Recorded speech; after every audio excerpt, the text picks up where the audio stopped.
بسم الله الرحمن الرحيم. منورين منورين. شكرا. انت كنت حاضر معانا المره اللي فاتت، اعتقد انه كوكي ما كانتش حاضره معانا وكمان كانت حاضره. تعالوا نراجع بسرعه كده. احنا عملنا ايه المره اللي فاتت عشان هنكمل من نفس التمرين ان شاء الله. تحب تقول لنا ايه عن المره اللي فاتت في جملتين كده؟ والله يا دكتور، هو المرة اللي فاتت كان جزئية لطيفة إن الواحد يبص الأول على يفسر غضبه، ويفسر قصدي مشاعره بالظبط يعني. وبعد كده إن هو يعرف الاحتياج يقوله بالظبط بدون أي آه، أي خلط تاني في المعاني يعني. تمام، حلو جدا. لو قلنا ده بشكل تاني علشان يبقى كلنا aligned مع بعض في نفس المعنى. احنا المره اللي فاتت اشتغلنا على المشاعر والاحتياجات. فكانت اول حاجه المره اللي فاتت عرضناها مع بعض كانت قائمه المشاعر دي. قلنا ايه؟ قلنا انه لو انا سايقه عربيه، تابلو العربيه بيبقى فيه لمبه بتنور لو البنزين بيقل عن مستوى معين حسب موديلات العربيات. قلنا انه لو اللمبه دي نورت احمر ده معناها انه السائق العربيه خلي بالك العربيه هتقف منك كمان. مثلا لو هي 5 لتر يبقى هتقف منك كمان مثلا ايه ربع ساعه، هتقف منك كمان نص ساعه. طيب ولما تانك البنزين بيتملي على الاخر برضو بتنور اخضر مثلا عشان تقول له ان اتس اوكي الخطر ما عادش موجود. ده بالظبط وظيفه المشاعر في حياتنا. فقلنا المره اللي فاتت انه ان المشاعر بتاعتنا شبه اللمبه اللي في تابلو العربيه، جايه تقول لنا حاجه. اول حاجه ان احنا نعرف نسمي المشاعر. فالمشاعر زي ما هي موجوده في الليسته بتاعتنا كده، في المشاعر اللي هي معمول لها رمز باللون الاحمر، وفي المشاعر اللي معمول لها رمز باللون الاخضر. الرمز اللي معمول باللون الاحمر زي العربيه البنزين بيقل، خلي بالك المشاعر دي وراها حاجه اسمها احتياج غير ملبى. احتياج بالنسبه للبني ادمين هو البنزين بتاع العربيه، هو الميه اللي بتبرد الموتور بتاع العربيه، هو الزيت اللي بنحطه في العربيه علشان تقدر ان هي تعمل الفانكشنز بتاعتها او الوظائف بتاعتها والموتور يتحرك كويس، كل حاجه تتحرك كويس فيها. فانواع الحاجات اللي بتمشي الانسان اسمها احتياجات. فاول حاجه ان انا اسمي المشاعر زي ما قال بالظبط كده دلوقتي.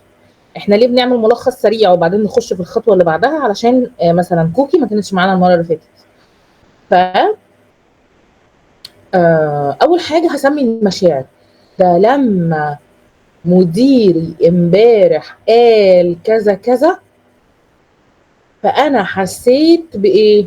يبقى اول خطوه هقول الحدث من غير حكمي عليه، من غير افكاري انا ما تتلخبط مع الحدث. يبقى اول حاجه هقول الحدث سمعته او شفته زي ما هو. لما مديري قال كذا، لما كنت بحاسب السواق في اوبر ولقيته بيقول كذا او سمعته بيقول كذا. خلصت الجزء الاولاني. تمام، هنعمل ده تاني مع بعض في التمرين دلوقتي. فانا حسيت، يا ترى حسيت ايه؟ حسيت دي ممكن معرفش اجيبها من اول مره، ممكن احتاج ان انا اربطها بمشاعر جسديه او احاسيس جسديه اللي هي بنسميها انفعالات. مثلا عرقت، معدتي وجعتني، حسيت بضربات قلبي زادت، حسيت انه مثلا بترعش. كل حد فينا هيلاقي جسمه بيقول حاجه مختلفه في نفس الموقف. مش كلنا زي بعض، كل حد فينا جسمه بيتكلم لغه مختلفه. لو انا عرفت اجيب بلغه الجسم او اللي حاصل في جسمي انفعالاتي الجسديه واطلع منها المشاعر، تمام. بعد ما عرفت المشاعر، ده انا حسيت بالغضب، ده انا حسيت بالخذلان. بعد ما جبت المشاعر بنروح الخطوه اللي بعدها اللي هي خطوه الاحتياجات.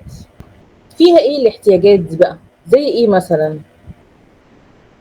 زي مثلا احتياج الحرية، احتياج الأمان، احتياج السلام، احتياج الاستقلالية. لما ماما قالت لي لازم تعملي كذا، فأنا حسيت بالغضب، حسيت ممكن بالعجز، ممكن بالإحباط. فأنا كنت محتاجة الحرية، كنت محتاجة. أنا ممكن أسألك حاجة كده؟ مم؟ هنا بتعامل إنه أنا ما أعرفش حاجة. في لقطة بنبقى شايفين أنا كنت عايز منه إنه يقول لي كذا وكذا، ما هو المفروض اللي يقدم لي كذا وكذا. هو إزاي بيتعامل معايا بالطريقة دي لما دماغنا بتبقى بتقول لنا ده نبعده إزاي أو نفصصه إزاي أو نفهمه إزاي؟ علشان إحنا بنبقاش لاقطين أنا محتاج إيه. كل اللي ببقى لاقطه الطرف التاني غلطان في إيه والمفروض كان يعمل إيه. ما بنبقاش لاقطين ما بين ان مشاعري اتحركت. ده لو لقطت بقى اصلا انا عارف انا قدرت القط جسمي وافسره وافهم جسمي بيقول لي ايه. ضربات قلبي زادت وعرقت وحسيت بالاحراج الشديد مثلا. طب عقلنا بيروح على طول في لقطة بس هو المفروض كان يعمل كذا وكذا، بس هو غلطان في كذا وكذا. ما بنلقطش بسهولة انا محتاج ايه علشان كده جسمي اتحرك. أنا عايزاكي يعني توضحي لنا أكتر قبل ما عقلنا ينط على اتهامات على الآخر، أو أنا عايز إيه من الآخر. أفرمل كده وأفهم أنا جسمي اتحرك كده ليه. إحنا ما بنبقاش لاقطين دي، بس بنبقى لاقطين اللي قدامي غلطان في كذا وكذا وكذا، وهو ما قدمليش كذا وكذا، وده دوره والمفروض يعمل لي والمفروض يقول لي والمفروض يتحرك. وما بنفهمش نفسنا بشكل كافي. فأنا عايزاكي بس توضحي قبل ما عقلنا ينط لهناك. افهم بس اللي اتحرك كده جوايا وافهم احتياجي ليه فيه ايه. طيب، أول حاجة اللي تمام. أنت قلتيها دي يا ولاء اسمها أفكار تلقائية.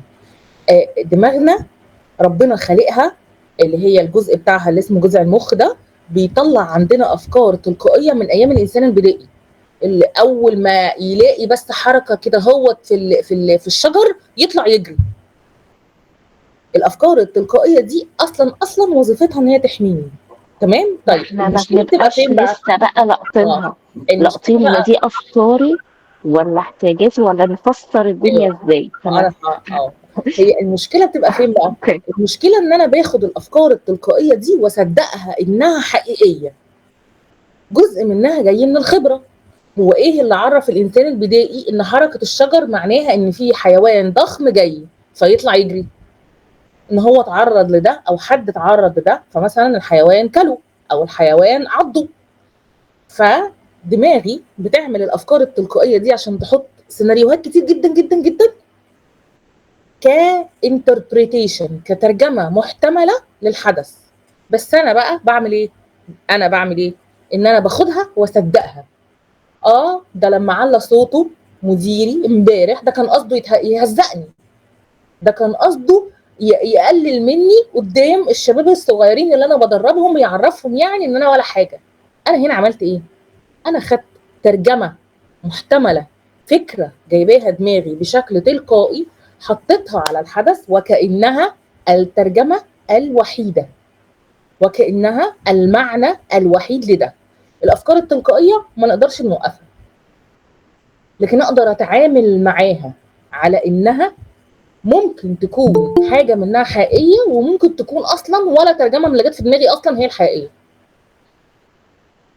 لو مثلا انا جوه الموقف وانت جوه الموقف ومديرنا زعق لنا، انا ممكن اقول ده قصده يهزقني، ولا ممكن تقول لا ده هو خايف عليا وقصده ان انا اتعلم بسرعه علشان اقدر ان انا افيد الشركه. الترجمتين دول ايه علاقتهم ببعض؟ علاقتهم الخبرات الحياتيه اللي انا عديت بيها كهبه في حياتي مختلفه عن ولاء. فالمعاني والترجمات والافكار التلقائيه اللي بتطلع في دماغي لوحدها مختلفه تماما عن بعض. نقدر نوقفها؟ لا، انما اقدر ما اتصرفش على اساسها. يعني لما يجي انا اسالك يا ولاء هو ايه اللي حصل امبارح، هتقولي ان مديري قال انجزي وعايز الشغل يتسلم في خلال ساعه. فين الحاجه اللي بتقول ان هو كان قصده يهزقني؟ دي فكرتي انا. فانا كده فصلت الاتنين عن بعض. ده دوري ان نفسر الحدث كما حدث حقيقه، زي اكنها كاميرا فيديو بتصور صوت وصوره. دماغي انا بتاعتي انا، افصلها. كل لما قدرت اعمل الفصله دي واقول لنفسي ثانيه واحده، هو قال انا بهزقك قدام العيال او قدام المهندسين الجداد او قدام الموظفين الجداد، هو ما قالش كده. هو قال خلصي الشغل في خلال ساعه. يبقى الفكره اللي جت اللي انا ترجمتها بالشكل ان هو عاوز يهزقني دي بتاعتي انا. دي فكره تلقائيه جت في دماغي. ممكن يكون اسمها حكم، ممكن يكون دماغي بيحاول يترجم، ممكن يكون دماغي بيحاول يحميني من تجربه قبل كده حصلت لي. فانا كل ما هحاول وممكن احاول مليون مره وانجح في المره المليون وواحد، لان هو اصلا الافكار التلقائيه دي بتبقى بالالافات ايوه، في الدقيقه. افهم بقى ازاي افصل الافكار التلقائيه وبس القط الموقف ومشاعري وانفعالاتي اللي اتحركت، واقف هنا بقى وافهم احتياجي. هنا اول بقى عايزين نقف عشان افهم احتياجي. اول حاجه، في حاجه ما بين الفرق ما بين الفكره اللي في دماغي والحقيقي اللي حصل. الحقيقي اللي حصل عينيا تشوفه ودني تسمعه، انا وانتي زي بعض. ما ينفعش اتنين يختلفوا عليه. ليه؟ لان هو الحقيقي اللي حصل. الحقيقي اللي حصل ان الميتنج دلوقتي فيه 7 افراد، 8 افراد، 9 افراد. انا هقول حاجه وانت هتقولي حاجه، مستحيل، لان احنا نقدر نعدهم 1 2 3 4 نعدهم. يبقى دي حاجه اسمها observation، ملاحظه نقيه كما حدث بالفعل، مش هيختلف عليها اتنين. انما الفكره بتاعت انه ده كان قاصد يهزقني، او ده بابايا لما قال لي احماره، ده كان يقصد يقول ان انا غبيه. هو قال ايه؟ يقصد يقول ان انا غبيه. دي فكرتي انا، دي ترجمتي انا. دي بتحط حكم وبتحط معنى واحد بس لاي حدث حقيقي من بره، وبالتالي دماغي ساعتها بتسخن. دماغي ساعتها مستحيل تعرف تفكر ولا في مشاعر ولا في احتياجات. بيبقى صعب جدا، وكأن كل لمبات الانذار في دماغي نورت من الحكم ده. ايه ده انا غبيه، ده معناها ان انا كذا وكذا وكذا وكذا، وتقعد بقى تجيب افكار تانية تاكد نفس المعنى. فاول حاجه هقف قدام الحدث، انا دماغي عماله تقول لي ان هو بيهزقني. ثانيه واحده، هو قال ايه؟ سلمي الشغل كمان ساعه. ايه ده؟ يعني هزقني دي بتاعتي انا مش بتاعته هو ما قالش كده. يعني دي ترجمتي. في الاول ممكن احتاج ورقه وقلم، لانه دماغي بتبقى الافكار التلقائيه فيها كتير جدا جدا جدا. يعني ممكن في الدقيقه الواحده يبقوا كذا 100 فكره. فانا مستحيل اعرف افصلهم بالسرعه دي. هو مش بيتفصلوا، بس مستحيل اعرف افصل الاوبزرفيشن، الملاحظه النقيه، عن الفكره. فممكن في الاول احتاج ورقه وقلم، انه هقسم الورقه بالطول وهكتب هنا ماذا حدث بالفعل. كاميرا فيديو قال لي سلمي الشغل خلال ساعه. طيب لو مثلا علي معانا في الاوضه، واحد اسمه علي معانا في الاوضه، وانا سالت الراجل المدير ده قال ايه، هيقول لي نفس الجمله. يبقى ديت كده بقت بيور اوبزرفيشن، ملاحظه نقيه. النص التاني، دي دماغي عماله تقول لي ده عايز يهزقني. دي فكرتي انا بقى، هكتبها برضو في النص بتاع الافكار. دي دماغي عماله تقول لي فكره جت في دماغي انه بيقلل مني. فكره، مفيش حاجه اسمها شعور بس انه بيقلل مني.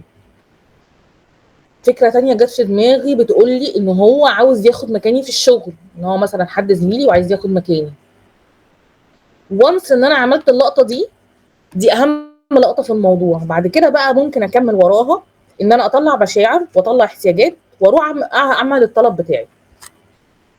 فلو ابتدينا التمرين دلوقتي ونقول مثلا انه كل حد فينا هيفتكر موقف يكون بسيط، حصل امبارح، حصل النهارده، حصل من يومين. الموقف ده هو هيقول لما حصل كذا الافكار اللي جت في دماغي كذا. ونبتدي ناخد دي اول مشاركه معانا عشان نكمل بعدها مشاعر واحتياجات وبعدين الطلب. يلا مين حابب يحاول؟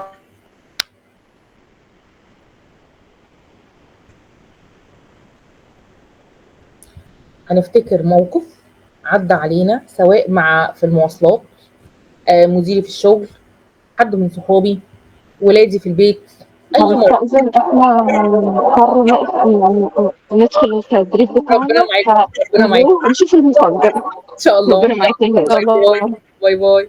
لو ابتدينا التمرين دلوقتي وقلنا ان انا هفتكر موقف بسيط جدا زي مثلا بس انه أنا محتاجة حاجة هبة بعد إذنك. يعني قولي احنا لي. دلوقتي لما بيحصل موقف والموقف ده بيبقى له تفسيرات عندنا، التفسيرات دي بتاعتنا. يعني احنا محتاجين نقف عند الموقف الأساسي ونلقط مشاعرنا اللي تسببت في الفكرة اللي جت بعدها. لا، انا هاخد الافكار دي لانه الافكار دي ما جاتش عن طريق الصدفه، الافكار دي مرتبطه بشكل مباشر بالموقف. أيوه انا هاخد الافكار دي اللي جات لي في الموقف ده، هطلع منها مشاعر واحتياجات مرتبطه بالموقف. انما انا لو تمام خدت الموقف ذات نفسه وقلت ده هو قصد يهزقني ومشيت بقى انا كمان ارد عليه بتهزيق، يبقى انا كده حطيت تفسير واحد. التفسير الواحد جميل. ده مش هو 100% الصح، هما ممكن يكونوا تمام 5 تفسيرات مختلفين. هو ده اللي هنتعلمه دلوقتي مع بعض. جميل. هنروح التدريب وبعيد إن شاء الله. ان شاء الله ان شاء الله. تمام. باي باي. ف مين حابب يفتكر موقف ويشارك بيه؟ انا ممكن اشارك. اتفضل. هو الموقف اللي انا يعني جه في دماغي، انا بعمل شغل لناس معينه يعني. الناس المعينه دي جابوا حد برضو يعمل نفس الشغل في وجودي يعني. مع امم. ذلك هم كلموني استأذنوني الاول، امم. وانا ما كانش عندي مانع تماما، لان امم. كده كده انا عارف في الشغل بتاعي يعني ان كل ايد جديده هتدي خبره مختلفه. تمام. فانا ما عنديش مشكله تماما ان مثلا الحاله تحتك بايد جديده او تحتك بميثودز جديده، ده يفيدني انا حتى شخصيا في الشغل. تمام. بس الطريقه اللي عرضوا بيها الموضوع خلوني ابص، اللي هو انت بتعمل كده علشان انت فاكر ان انا هزعل؟ ايوه برافو عليك، حلو قوي. انت بتعمل كده عشان انت فاكر ان انا هزعل، ده الفكره. هو عمل ايه تحديدا؟ يعني لو انا شفتها بكاميرا فيديو هقول نفس اللي انت قلته. م-م. هو قال كذا، يبقى ده ايه الملاحظه انا النقيه؟ بالنسبه لي اللي هو قاله ايوه. بمعرفتي بالشخص يعني بخبرتي بالشخص، ايوه. ان هو كان بيفهمني علشان ما يفتكرش ان هو بيجيب لي بديل. برضو بيفهمني عشان ما يفتكرش ان هو هيجيب لي بديل. اه حلو قوي، دي برضو فكره. فاللي هو قاله بالظبط ايوه. ان السلام عليكم، عامل ايه؟ انا في كذا كنت مكلمه قبل اصلا ما انت تيجي، ايوه. وهو رد عليا دلوقتي وجاي بس اكتر يا دوبك 3 ايام 4 ايام. تمام. فهنشتغل معاك كذا.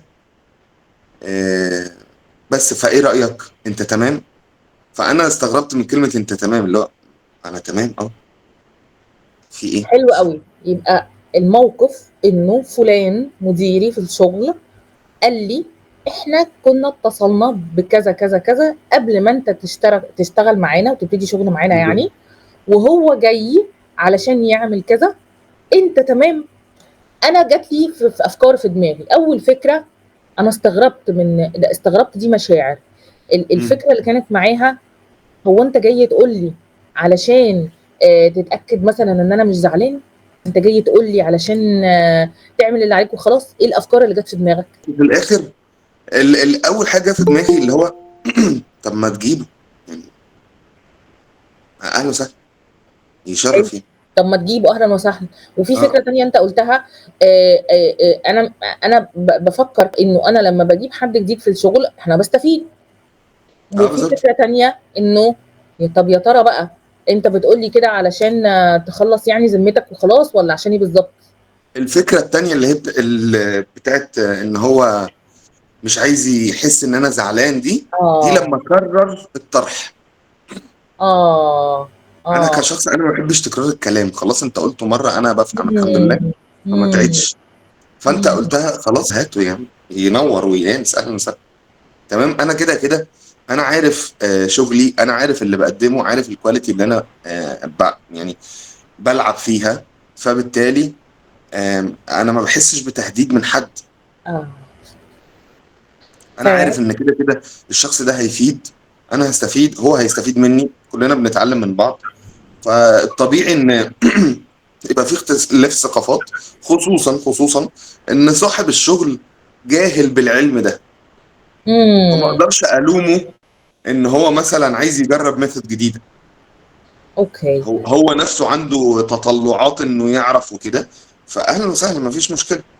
فلو قلنا انه الثلاث افكار اللي جم في دماغي عشان هناخدهم نشتغل بيهم المرحله الجايه، الفكره مم. الاولانيه ان اتس اوكي، ده الراجل صاحب الشغل، اول فكره جت في دماغي، ده الراجل صاحب الشغل هو اصلا مش عارف الطريقه دي او الميثود دي، فبالتالي بيلجأ لناس مختلفه على اساس يتعلم او يستفيد او يقدر ان بالظبط. هو يبص كل واحد بيعملها ازاي. الفكره اللي بعد كده، هو انت لما قلت نفس الجمله مرتين مم.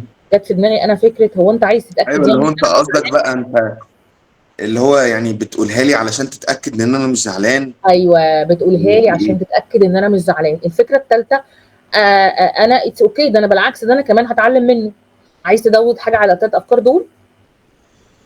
لا. حلو قوي. كنت رافعه ايدك. كنت عايزة أشارك بموقف برضه. اتفضل. لما الدكتور قال لي إن هو هيسافر علشان جدته تعبانة، مم. أنا جات لي الأفكار هو هيستغلني على طول. مم. مم. هو أنا هفضل في الدوامة بتاعة الشغل الكتير ده على طول. مم. هو مفيش راحة أبدا. ايوه ايوه. مم. مم. آه، ليه أنا دايما اللي أقدر ظروف الناس ومفيش حد بيقدر ظروفي؟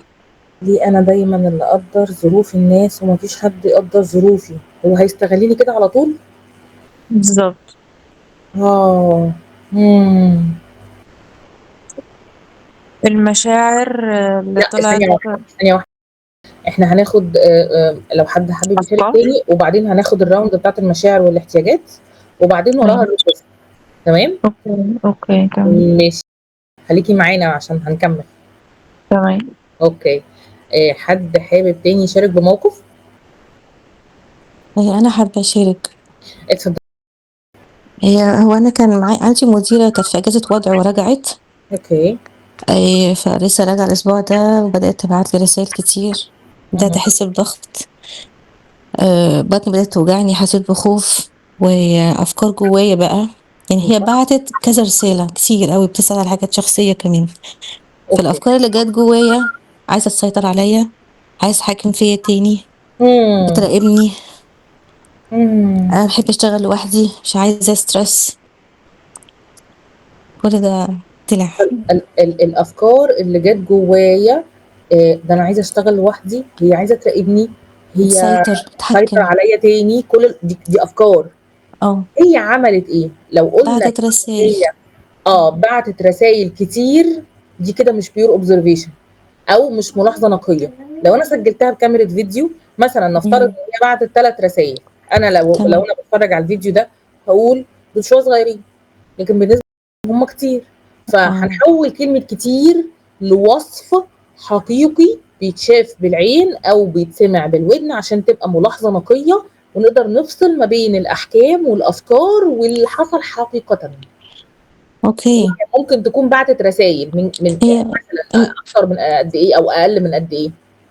يعني في بحر ساعة بيجي نوتيفيكيشن، هي شي سند مسج، هي بعتت رسالة اوكي، يبقى تقريبا هي بتبعت كل ساعه آه. رساله.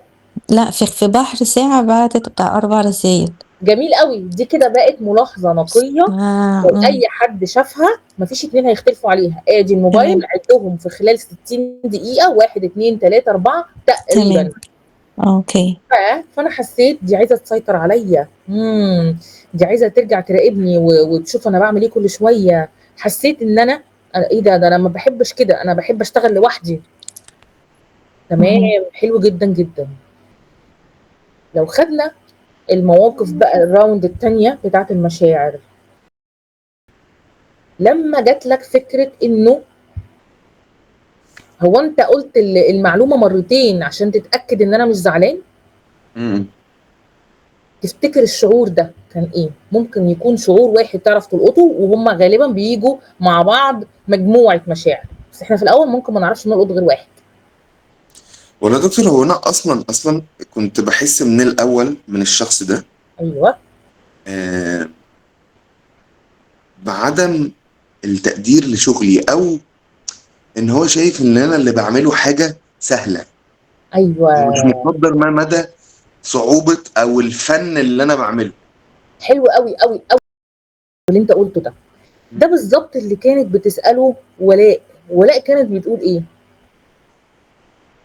انا لو مشيت ورا الفكره اللي في دماغي اللي هي اصلا كانت جايه من موقف قبل ده، هلاقي انه الفكره دي لونت نفترض ان الفكره لونها اصفر، هتعمل لون اصفر على اي موقف بيعمله الشخص دوت تاني. وبالتالي انا لو كل مره خدت نفس الفكره، دماغي عمرها ما هتشوف انه ممكن يكون احتمال يكون شبه القديم، واحتمال يكون حاجه جديده، موقف جديد الراجل ده بيعمله او الست دي بتعمله. مم. فليه بقى هنا تيجي هنا بقى اهميه ان احنا ناخد موقف محدد نشتغل عليه، لانه الموقف المحدد في لحظه زمنيه محدده هيخليني قادره اشوف ده لوحده. الموقف اللي هيجي كمان بكره ولا بعد بكره ما هيجي موقف تاني، ما هو الشخص دوت في حياتي موجود معايا في الشغل كل يوم، بالظبط. هيجي الموقف بتاع بكره. لو انا دماغي قالت لي شوف ده عمل امبارح كذا، وشوف ده ما عملش امبارح كذا، وشوف السنه اللي فاتت لما عمل كذا، يبقى انا كده ماشيه ورا فكره تلقائيه جت في دماغي ربطتهم ببعض. ما انا مش بربط علشان انا فاهمه، صحتي النفسيه، انا علشان انا مش ناقص صراحه. انا فاهمه طبعا، انا فاهمه اه. انه ده دماغنا بتعمله بشكل تلقائي. هدفه الاصلي اللي ربنا خلق دماغنا عشانه، هو مم. ربنا خلق دماغنا كلها اصلا عشان وعينا، عشان تحمينا. هو هدفه الاصلي الحمايه. بس انا لما باخده ابسوليوت او مطلق، او بمشي وراه من غير ما اتاكد في كل موقف يا ترى ده ايه، ده بقى هنا ممكن يضرني، مش ايوه. يفيدني زي ما وظيفه دماغي ربنا خلقها. ان انا عماله مشاعري تعلى، عماله غضبي يزيد، عماله احس بعدم امان اكتر في المكان. فبالتالي هنا ممكن ايه؟ هنا ممكن انا اتزنق في حته ان انا اعمل تصرف معين، ومش هو ده يكون اخلاقياتي، مش هو ده يكون قناعاتي الشخصيه. عشان ايوه. كده مهم جدا جدا ان انا باخد موقف، احكم على الموقف من غير حكم، انا بدرس الموقف زي ما هو. مم. فعشان هو كده انا التفسير اللي انا قلته ده، امم لان مثلا الشخص التاني لما جه اشتغل، انا كنت موجود عادي. اوكي، فانا قلت له كده كده انا هبقى موجود عشان افهمه شخصيه الكلب ده، الهيستوري بتاعه، علشان يعرف يشتغل معاه بطريقه مظبوطه. وعلى قد ما انا فهمت، ومع ذلك هو دخل اشتغل بطريقه غلط، انا كنت قاعد بدور المتفرج بتفرج وساكت. هنا الشخص التاني انبهر على الغلط، فانا عذره كده كده عشان جهله. بالظبط كده. هنا بقى انت فانا دخلت في ما زعلنيش كده يعني. بقوا 3 مشاهد، كل مشهد فيهم ليه مشاعر. فلما بنروح اخر النهار ببقى محمله بكل المشاعر دي وانا مش عارفه افصصها. فعشان كده بنحاول بالظبط. نتدرب مع بعض في الورشه الصغيره بتاعه يوم الجمعه الصبح، ان احنا ناخد معلومه صغيره. ممكن لما يجي لنا مثلا وقت ان احنا نعمل ورك شوب طويله 3 4 ساعات، هيبقى فيها فرصه اكتر ان احنا نقدر ان احنا دول مش موقف واحد، دول 3. موقف لما انت قلت له يعمل ايه، وموقف لما هو عمل غلط، وموقف تاني لما مديرك انبهر بالغلط. طبعا ايوه. الوصف دوت وصف فيه حكم شويه، لكن مجازا هنعديه عشان نقول ان هم دول 3 مشاهد، م- وكانك بتتفرج على فيلم. كل مشهد من دول هنشتغل عليه بنفس الطريقه اللي هنشتغل بيها دلوقتي على المشهد الاصلي اللي انت حكيته. لما جه وقال لك ده في فلان هنجيبه واحنا كنا مكلمينه قبل ما انت تيجي، فانت حسيت، هي حسيت بنقولها مجازا على الافكار بس هي مش مظبوطه. انا جت في دماغي فكره انه هو انت بتكرر المعلومه مرتين علشان تتاكد ان انا مش زعلان. ده يا ترى كان معاه مشاعر شكلها ايه؟ هنركز في الفكره دي في اللحظه الزمنيه دي. صعبه، صعبه جدا، بس كل ما هنتمرن عليها كل لما هتبقى اسهل. والله يا دكتور انا ساعتها كانت مشاعري اللي هو اعتقد ساكته، اللي هو اعمل ايه يعني، انت كده كده انت صاحب الحاجه، تمام، اه فعايز تجيب لها مليون مدرب حاجتك. ممكن اقول متفاجئ الله. او مستغرب او انا او مستغرب من طريقه العرض بس مش متفاجئ من ان هو يعمل الحركه دي. اوكي، فانا كنت عندي شعور استغراب شويه. ممكن يكون معاه مم. مشاعر مثلا تكون اللي هو يعني مش مهم. انت لو بتقولي طلعنا مش لستة مهم. المشاعر ممكن ان انا احنا عارف ان انا مش بنحتاج شويه في الاول انه احنا نرجع للمشاعر علشان ساعات مش بتبقى حاضره في دماغنا. مم. فلو رجعنا لستة المشاعر وحاولنا مع بعض ان احنا يا ترى نخمن، يا ترى انت حاسس ايه من دول؟ يا ترى ممكن يكون مثلا زهق، ما تعمل اللي انت عايزه يا عم. آم، ممكن يكون بالنسبه لي اللي هو انا اخدتها يعني هدوء. ما فرقتش معايا، كنت حاسس اه اني هادي، يعني مشاعري ما اتحركتش مع الحدث ده. حلو جدا. وكان في مشاعر شويه استغراب. طريقه حلو العرض جدا، كانت بالنسبه لي غريبه يعني. حلو جدا. طيب نروح لزميلتنا. الموقف اللي انت عرضتيه لما مديرك قال لك انه هيسافر فتره كذا، فانت فكرتي، جت في دماغك فكره انه هو انا ليه اللي بشيل كل الحاجات دي؟ هو انت هتفضل تستغلني؟ الافكار دي يا ترى كان معاها مشاعر ايه؟ كان معاه مشاعر غضب وعجز اه مم. وضغط، يعني مش عارفة الضغط ده مشاعر ولا مش مضغوطه، عارفة. مضغوطه، تحسي انك انت ستريسد، مضغوطه. مم. أيوه، مم. غضب وستريس وإحباط واحباط. مم. وقلتي انا ويأس إن كمان. هو مفيش صح، حاجة بقى يعني هتتغير، يعني هو ويأس، مفيش حاجة هتتغير. يبقى دي فكرة تانية. لما رحنا دعبسنا على المشاعر لقينا انه في فكرة تانية اسمها يا ده مش حاجة تتغير، دي شكلها معكوكة معكوكة. مم. مم. يبقى هنا اتعلمنا حاجة مهمة جدا، انه ساعات انا الفكرة تجيب شعور، وساعات ان انا اعرف الشعور واجيب منه الفكرة اللي كانت وراه. هم منفذين على بعض. يعني فكرة تجيب شعور وشعور يجيب فكرة، الاتنين صح. تمام. مم. ف تمام. يبقى غضب ويأس وإحباط وعجز وعجز وضغط. ومضغوطة، إحساس بالضغط. مم. شكرا يا هي انا حاسه بخوف، آه آه ويعني في وجع فعلا في البطن كده، كأنه مش عارفة حاجة بتني بتتاخد لجوه كده. بس آه طبعا ده عشان خبرات سابقة ومشاكل حصلت زمان وحاجات كده، فهي ده اللي كأنه في صوت جوايا بيطلب حماية، بيطلب حدود، في استغاثة كده، ده اللي حاساه أكتر، في رفض. حاسة بالرفض والخوف، ولقطة المشاعر ازاي بتتحرك في جسمها، سواء نبض في المعدة. لا انا لقطة انه كمان في حاجات شبه كده حصلت معايا قبل كده ومسمعين في بعض. دي حاجة مهمة جدا، دي حاجة مهمة جدا ان انا اعرف ان جزء من المشاعر اللي انا حاساها النهاردة جزء منها جاية من مواقف قديمة انا عديت بيها زمان وشايله لها شويه مشاعر تقيله. شكرا جدا يا تعالي ناخد انه يا ترى الخوف دي الاحتياجات. لو قلنا انه انا حاسه حاسه دلوقتي بخوف، حاسه برفض. اه امم انت عبرتي عن شويه من الاحتياجات، قلتي محتاجه حدود. بالظبط. محتاجة حماية، محتاجة يبقى في ثقة. اه، محتاجه حمايه، محتاجه ثقه. اه. امم طيب. والثقة دي بالذات، يعني الثقة دي عليها خطوط كتير. امم محتاجه ثقه، محتاجه حدود، محتاجه شويه امان كمان. أمان، أيوة. امم طيب، لو خدنا ده عبرنا عنه بطلب، الطلب ده ممكن يكون لنفسي وممكن يكون لمديرتي. الطلب بيكون شكله ايه؟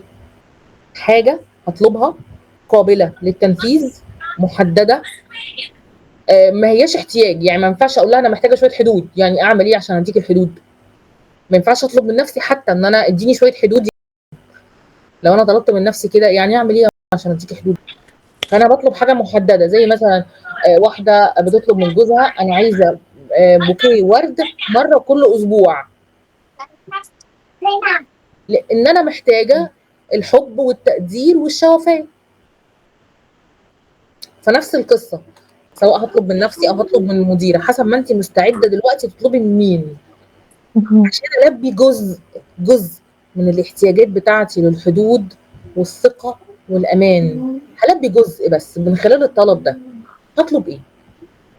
أنا أخدت موقف هطول مع نفسي. أنا قفلت النوتيفيكيشن بتاعت الموبايل، مش الله هشوف الله، رسائل، ده طلب وهحط محدد جدا. وقت محدد في اليوم بس.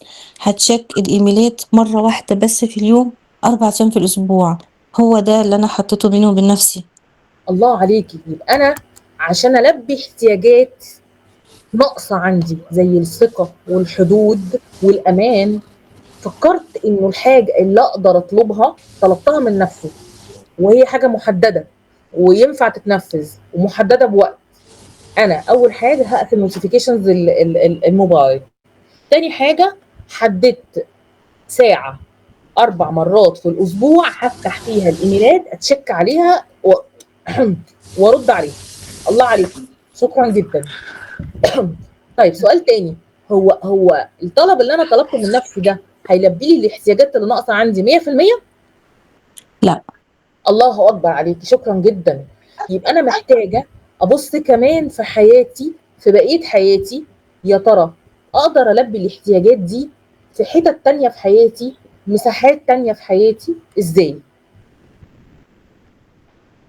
هو يبقى لو على نفس الموقف دوت، يعني برضو أخدت بيني وبين نفسي إن أنا في الاجتماع الجاي معاها هقول لها الاتفاق بتاع إنه تديني فرصة للرد على الإيميل من 24 ساعة 48 ساعة، مش لازم أرد فورا. دي فدي كأنها حطها next step بعد كده يعني. الله اكبر عليكي، حلو جدا. يبقى انا حاطه في دماغي انه في طلب تاني انا هتمرن اعمله ازاي في المستقبل، بس هيكون الطلب ده من المدير. حلو جدا مهم. جدا، ممتنه جدا لمشاركتك. لو خدتي قلتي انه انت حاسه بالعجز، حاسه فكريني تاني. العجز والغضب غضب وإحباط واحباط ويأس. ويأس. افتكرت اليأس بتاعك لما قلتي انه مفيش فايده. ايوه ايوه ايوه. طيب لو قلنا الاحتياجات اللي انت محتاجاها في المشهد ده هي ايه؟ محتاجة الراحة اه، والتفهم محتاجة شوية راحة وتفهم. أيوه أيوه. آه وتقدير لظروفي برضو يعني. وتقدير لظروفي. مم. طيب، إيه رأيك نشوف ممكن نعمل ريكوست أو طلب، سواء من نفسي أو من مديري؟ ممكن يكون الطلب شكله إيه؟ أنت معانا في من زمان في التراكم، فأنت عارفة الطلب. ها، يلا اه. بينا، يلا بينا. بس هي كانت بالنسبة لي بصراحة حاجة صعبة، وأنا عملت يعني ساعتها عبرت إن أنا يعني قلت إن أنا تعبت جدا في الفترة اللي أنت سافرت فيها، مم. فيزيكالي ومنتالي يعني الاتنين، مم. وأنا مش هقدر إن أنا أعمل ده دلوقتي مم. بنفس الشكل. مم. لو هتقدر الدكتورة الجديدة تيجي مثلا تاخد نص شيفت من الشيفتات ديت وانا اكمل. حلو قوي، حلو قوي. فانت فده قلتي كان الطلب بتاعي يعني. حلو قوي. لما حضرتك كمديري سافرت المره اللي فاتت لمده اسبوعين، وانا كنت شايله الشيفت شيفتين في اليوم بدل شيفت واحد اللي هو المفروض الشغل بتاعي.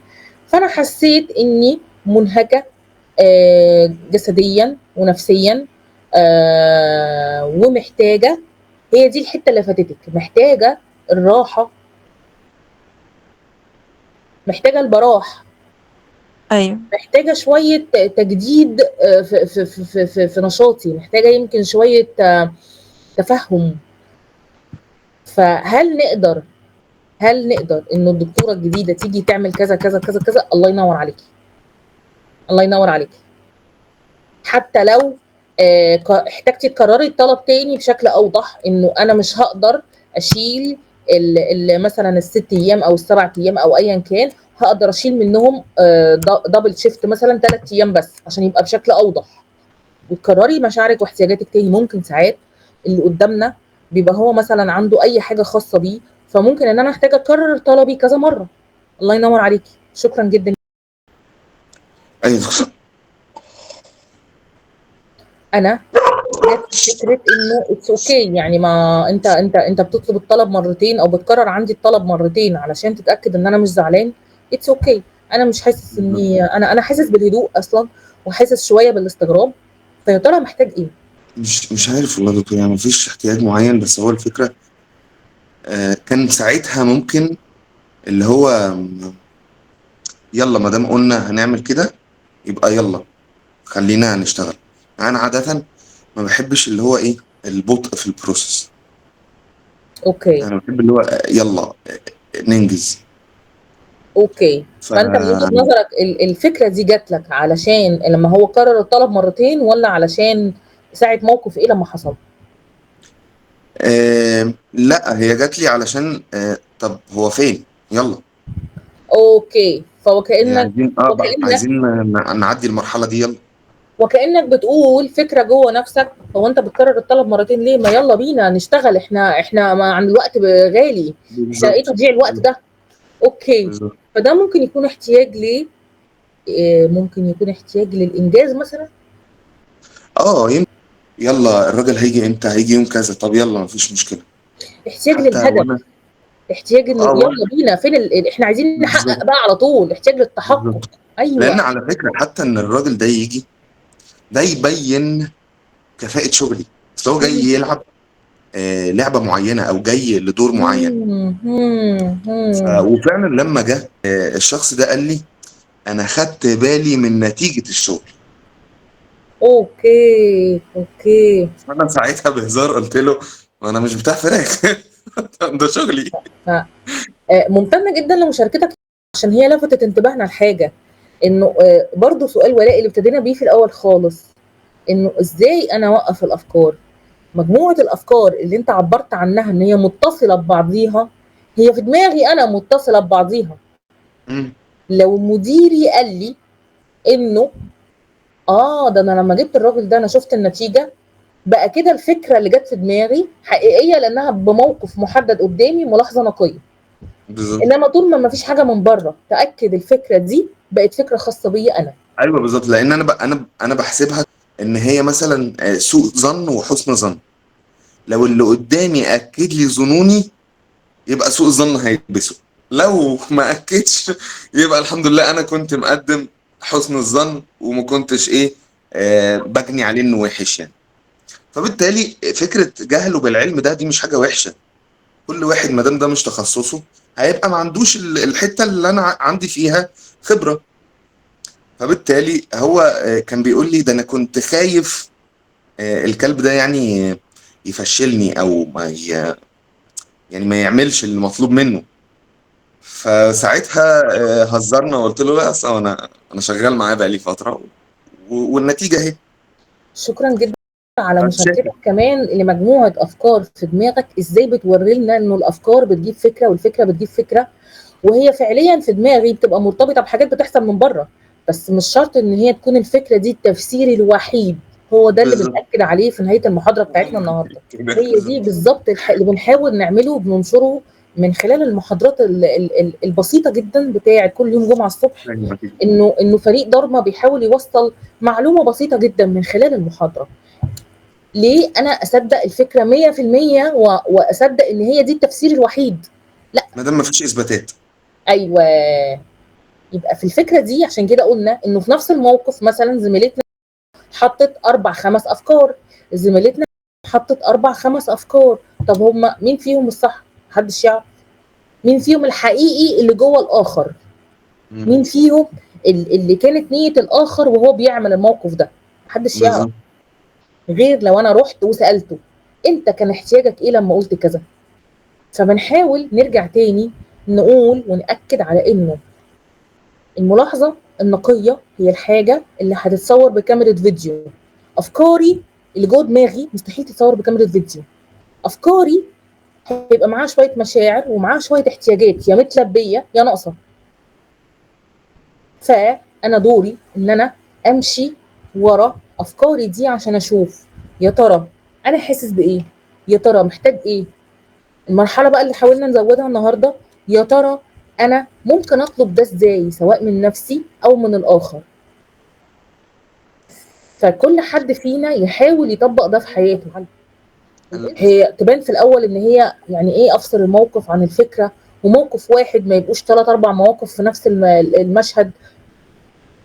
يعني قصدي محتاجه مهارات مننا محاوله. حضرتك عندك ما شاء الله وفره منها، فبتفيدينا عشان نعلي مهاراتنا في الحته دي. والحاجه الثانيه اللي حابه اختم بيها انه ربنا سبحانه وتعالى خلق لنا جذع المخ عشان وظيفته ال ال ال ال ال ال الافكار التلقائيه اللي بسرعه اهرب. انا لسه ما لحقتش ادرك ان حفيف الشجر ده معناه انه في حيوان جاي فانا اهرب. انا ما لحقتش لسه بالوعي بتاعي بالادراك بتاعي افهم ده. ربنا خالق بقى حاجه سريعه جدا في دماغنا اسمها جذع المخ علشان هي تعمل بسرعه اجري. وبعدين بعد كده ده انا لقطت كده في جزء من الثانيه ان كان في صوت معين في الشجر، فانا رحت استخبى عشان احمي نفسي. الافكار وظيفتها الاساسيه ان هي تحمينا. الفكره كلها لما بنقرر ان هي دي الترجمه الوحيده. لما بنعمل كده يبقى فقدنا الاتصال ما بين من بره ومن جوه. خدت كل اللي في دماغي لونت بيه اللي من بره. اتمنى انه النهارده يكون يوم خفيف ما يكونش يوم وان شاء الله نتقابل مع حد جديد من فريق دارما ان شاء الله الجمعه الجايه. حد عنده اي سؤال نختم بيه في الدقيقتين اللي فاضلين قبل ما الميتنج يفصل؟ انا بس كنت هقول حاجه بس يا استاذه هبه، اتفضلي. يعني ملخص الجميل للكلام اللي حضرتك قلتيه انه المشاعر هي لسان الاحتياج، واحنا ما علشان نقدر نطلب احتياجاتنا، بس طريقه الطلب هي اللي بتختلف في ان الناس تدينا احتياجاتنا او ان احنا نفسنا ندي احتياجاتنا. بس شكرا لك. تمام، شكرا جدا يا استاذه خديجه، ميرسي لحضرتك. اشوفكم الجمعه الجايه ان شاء الله مع حد جديد من الفريق. اشوفكم على خير. باي باي.